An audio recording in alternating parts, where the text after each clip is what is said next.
Mm, Kera... Kera Lashes. Inangat lang siya. Kasi yung tubo nung pilikmata ko, pababa. Nagmumukha akong matamlay, mukhang inaantok. So sabi ni Mama Mac, kailangan siya iangat. So yun nga. Inangat siya sa strokes. Tapos, yan, naging mapungay siya.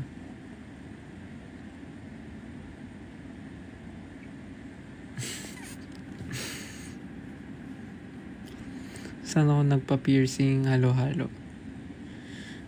So, keratin.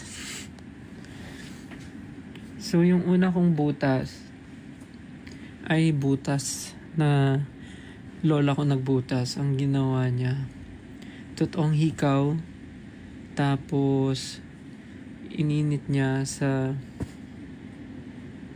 anong tawag doon? Sa lutuan. What do you call it? Lutuan? Yes. Gasol. Gasol ba? No. Gasol is gas. Yung tawag sa... Kalan. Shucks. Yeah. Pinainit niya yung hikaw sa kalan. And then, after heating it sa kalan, tinusok niya bigla sa tenga ko. So, parang...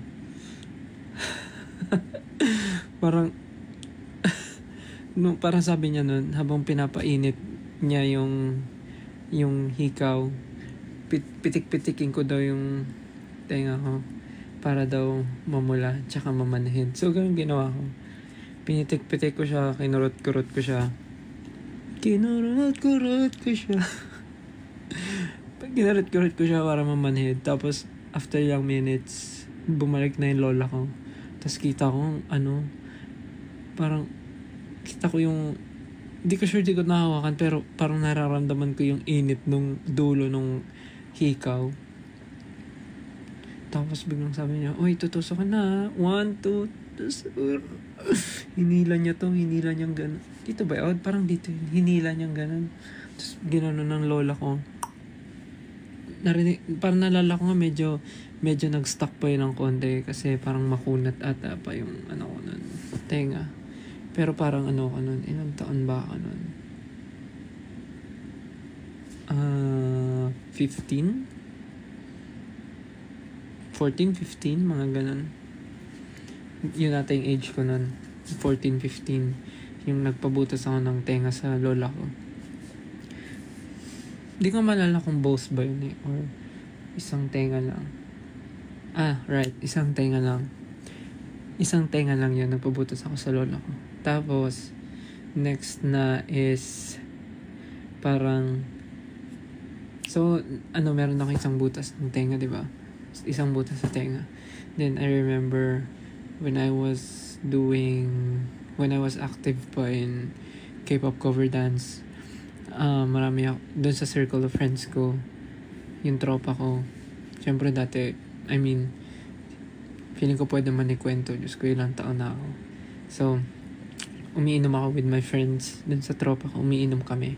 Tapos parang, casual lang na tripan ko, na, butasan mo nga yung tenga ko, pantayin mo na yung sa kabila, kasi dito lang yung butas ko.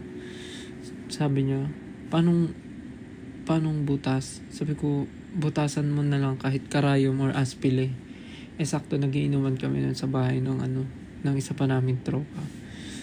So, sabi ko, malakas loob ko nun kasi lasing ata ako nun. Sabi ko, butasan mo yung tenga ko. So, siya nagbutas nito. Ito, tas pinadagdag ko yung isa. So, para maging 3. Parang yun yung naalala ko. Siya nagbutas. Habang, ako nun. Habang wala ako sa sarili.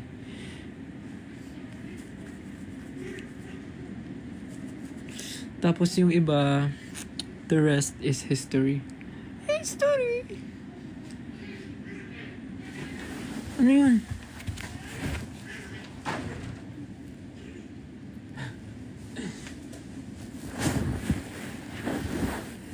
The rest is... Saan nga to?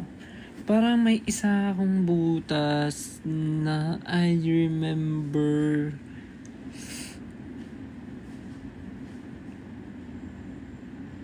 Saan yun?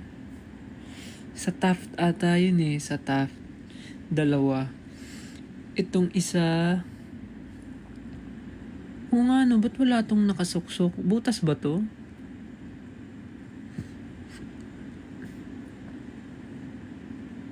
Butas ba yan? Teka nga, check ko nga. Oo nga no. Ba't walang nakasaksak dyan? Alam kong butas ko 8 eh. So 1, 2, 3, 4, 5, 6, 7, 8. Oo nga, ano to?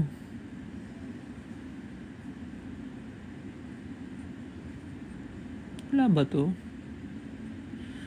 Wala nga ata yun.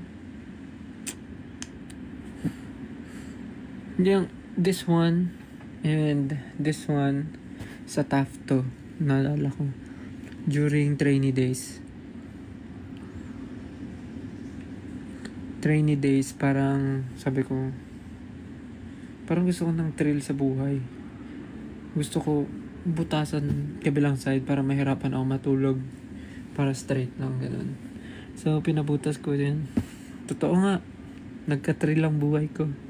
Hindi ako makatulog ng gilid, straight lang. Tapos, ayun na. And ito, and this one, and yung naalala nyo, yung inside, yung nawala, yung nagbara dito. Yung apat na yun sa Korea. Sa Korea ko yun pinabutas. Though yung isa, nagbara na kasi there was a time na sobrang lala nung funny story. So, di ba nagpabutas ako sa Korea? It's for piercing. What's that? Oh, stickers. Thank you for sending po stickers. So, funny story. I have 4 new piercings. So, this one. Psst. No. Stop yan. Doon na, bed na, sleep na. Hindi nyo yan food. Psst. Kumain na eh. Kumain na kayo, di ba? Doon na, bed. Bed na.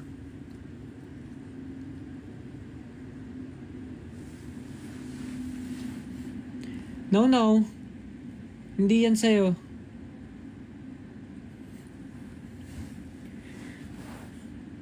Ano, nasa na ako? So, yun, I have... Ay, teka lang. Ay, makulit ah.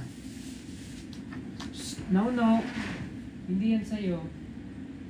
Doon na, bed. Huwag makulit.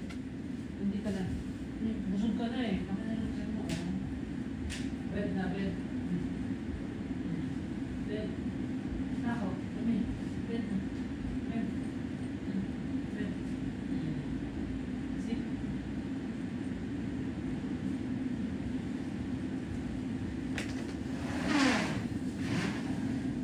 Huwag makulit ha.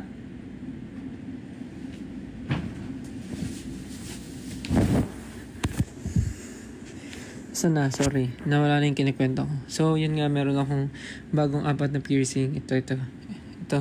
Tapos yung... Psst. Ay, ang kulit talaga! Bed na. Sleep na. Punta na sa bed. Makulit ka. Sleep na doon.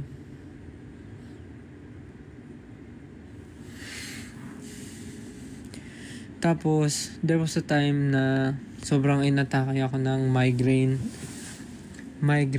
and vertigo. Tapos, hindi ko na alam ano yung reason but sobrang sumasakit yung ulo ko. And may time na hindi ako sure kung ulo ko ba talaga yung masakit or yung puso. Hindi ko sure kung masakit talaga sa akin, ulo or yung mata. Pero kasi diba connected naman siya. So nalilito na ako. So ang sinadjust nung parang official doctor namin. Psst. No. Ang sinadjust niya, magpa-CT scan ako ng ulo para makita kung may problema ba sa ulo ko kasi nga laging sumasakit.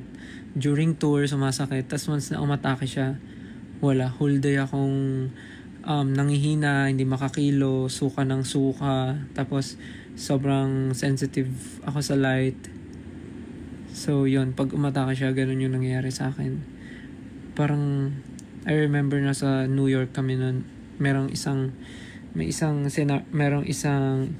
instance na di ako nakasama sa isang schedule namin, which is interview, kasi inatake ako ng migraine and vertigo at the same time. So parang yung medyo half nung body ko, tama ba? Medyo half nung body ko, parang ano siya, hindi naman siya paralyzed, pero namamanhid siya. Ganon. Yung kalahati ng katawan ko namamanhid siya. Tas hindi talaga ako makadilat kasi sobrang sensitive sa light. And then, konting galaw lang nahihilo. Then, suka ng suka. So, yun nga. Sabi nung official doctor namin, magpa-CT scan ako. So, bawal pala pag nagpa-CT scan ka. Anong high blood? Hindi naman ako high blood. Hindi ako high blood, guys. Clear naman ako. Ano lang talaga, may ano lang yung mata ko. Merong something sa kanya. So, tawag dito, nawala tuloy yung kinikwento ko kasi naman sa high blood. Paano ma-high blood?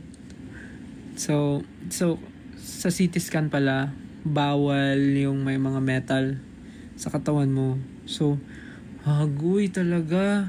Kahit bagong piercing tong mga yan, kailangan tanggalin talaga. So, tinanggal ko lahat yan. Tapos, isipin mo yun, isa-isa kong tinanggal talaga, Diyos ko. Nung time na yun, syempre medyo bago pa sila. Bago pa yung hikaw ko. Tapos, ito kasi yung hikaw na, alam mo yun, yung parang bilog. What do you call this one? Yung ganyan. So, hirap na hirap ako tanggalin siya sa hospital. Hospital ba yun? Clinic? Sa hospital. So, tinanggal ko siya. Isa-isa. Especially yung nasa loob. Helix ba tawag doon? Hindi ko alam eh. Pero yung stud, ayan, yung mga stud. Pero yung isa doon sa loob, sobrang nahirapan ako tanggalin yung helix.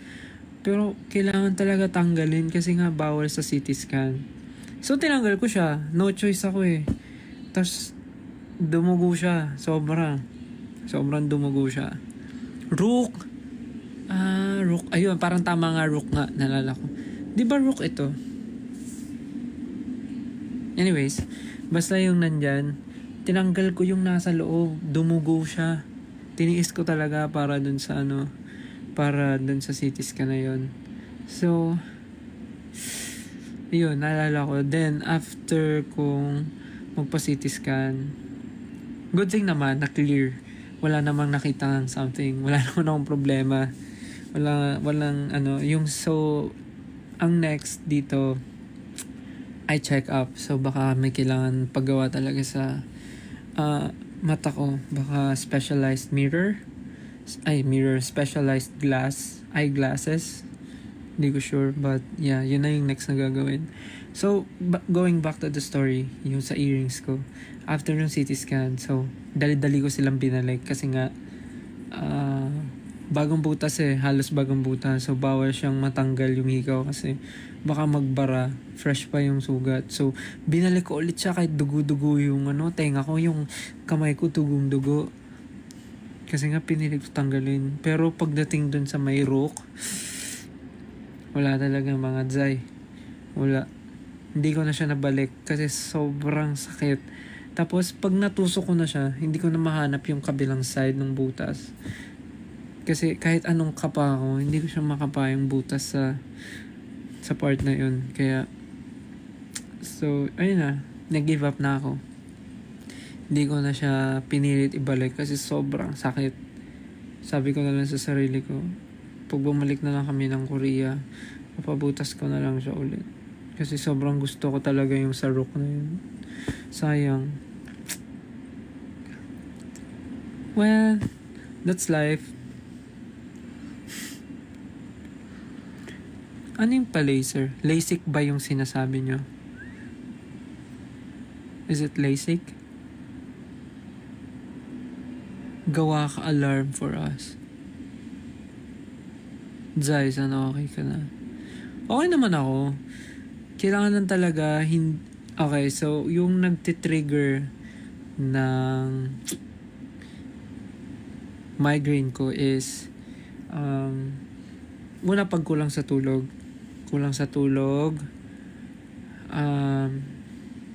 Sige, iano ko siya. Pinaka na ano talaga siya, pag kulang sa tulog. Yun. Next is strong lights. Pagka yung matindi yung ano nung ilaw, tapos direct siya sa mata ko, doon parang bigla akong nabablind for a while. Tapos after nun, nalabo na yung mata ko. So depende siya. Pag lumabo yung left eye ko, sasakit yung right side ng ulo ko. Pagka yung right side naman yung lumabo yung mata ko, pag nag-blur, yung left naman yung sasakit. So parang ganun siya. So yun, malakas yung natitrigger siya pag malakas yung ilaw. Kaya papansin nyo, pag mga shows namin, bihira kaming mag-strobe lights. Kasi yun yung nagpapatrigger sa migraine and vertigo ko. Alam naman ng team yun. Kaya, yeah, I have astigmatism din. Nagkaon na ako, lab. Sabi, nagkaon ka na, lab? Kaon na ako, lab.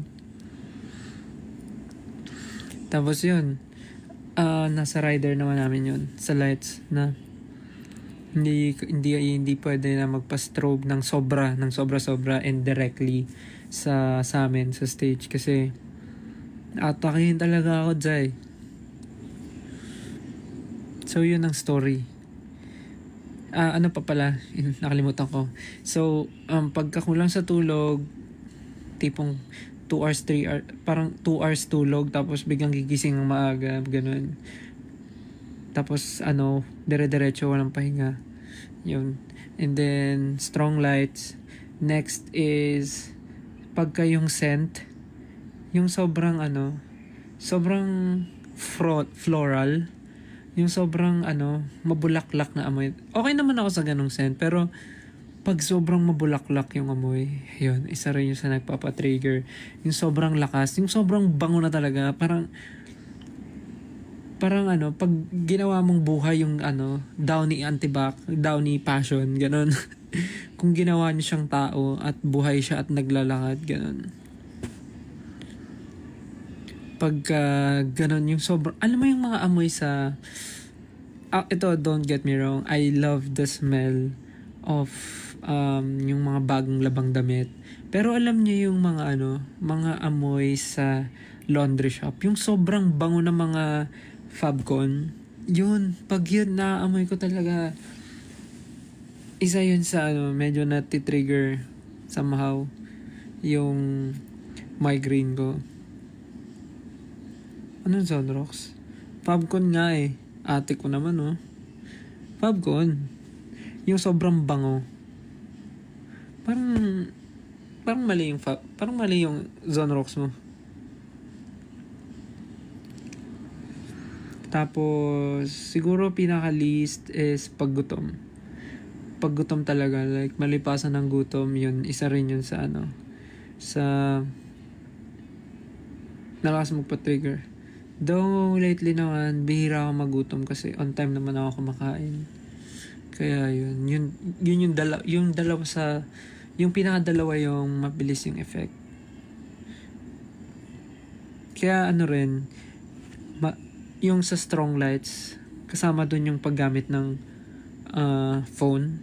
Kasi pag nag-phone, diba, parang meron siyang ang tawag dito, yung brightness, so hindi ganun kaliwanag yung phone ko. Tapos meron siyang yung eye protection something. Sa mga Android, kasi may ganun. Yung eye protection something, yung parang mag-dim yung screen mo.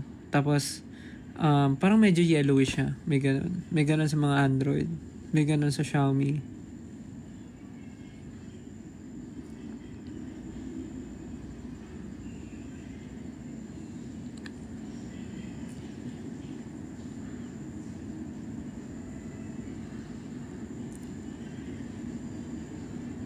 Dami nyo 8.7, daming nanonood. So yun, ang layo na nung narating, no? Parang pinag-usapan, tinanong lang yung kung ilan yung butas ng tenga ko, tas kung saan na napunta. But ayun, yun ang story of my life, searching for the right, but it keeps avoiding me. Anong gawa ng alarm? Paano ang alarm? Magsasalita ako, tapos alam ko naman yung alarm pampagising.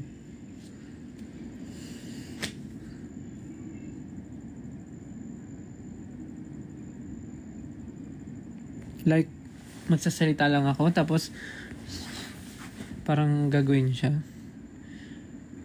Hoy, batugan, gumising ka na. Hindi ka princess. Ganon.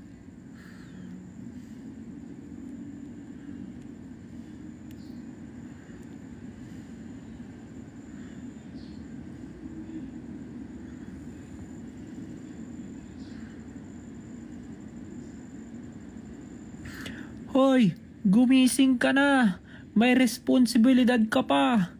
Kilos! Ganon.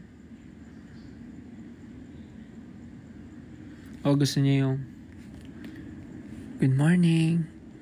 Kilos ka na. Pag di ka kumilos, kikis kita. Yeah. Ganon bang mga pampagising gusto niyo?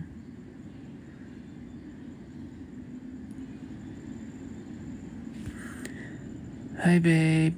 Gising ka na babe. Dito na ako sa baba. See you. Ganon. Mga gusto nyo na. Tingnan mo pag ganito tumataas yung views. 9,000.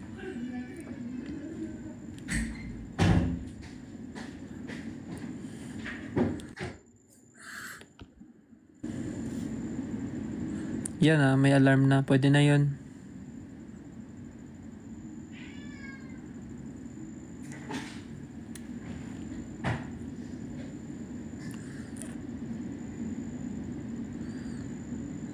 Nakailang minutes na ba ako? Baka pwede na ako mag-end. Sabi naman ni TikTok, saglit lang eh. Pero ba't ang daming viewers? 9.1.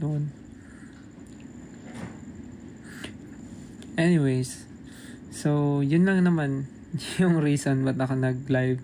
Kasi sinusunod ko lang si TikTok. Baka ito na yung daan para mawala yung pagka-shadow ba ng account ko. Salamat sa nanood.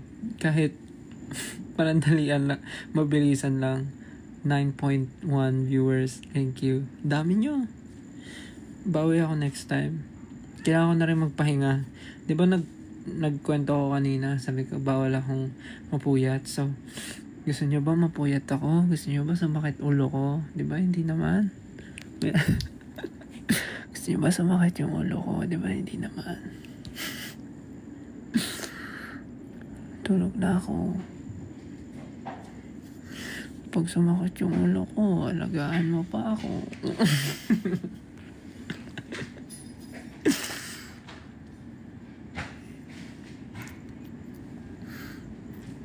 Sige na. Basta yung kayo na lang mamili dun sa mga alarm na sinabi ko. Bahala na kayo kung anong gagamitin nyo dun. Basta ang goal, sana magising kayo at sana maging inspired kayo sa pagising nyo tuwing umaga. O siya, kailangan ko na magpahinga. Ako'y babiyahe pa para umuwi sa aking bahay. Dahil wala po ako sa aking bahay. Ako po ay nakikain.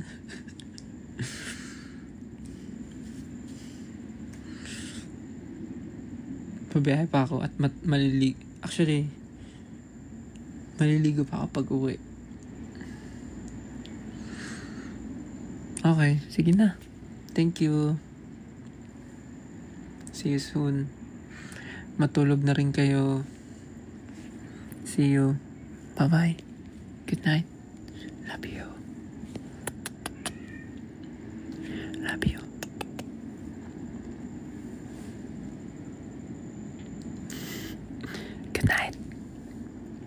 Bye-bye. See you.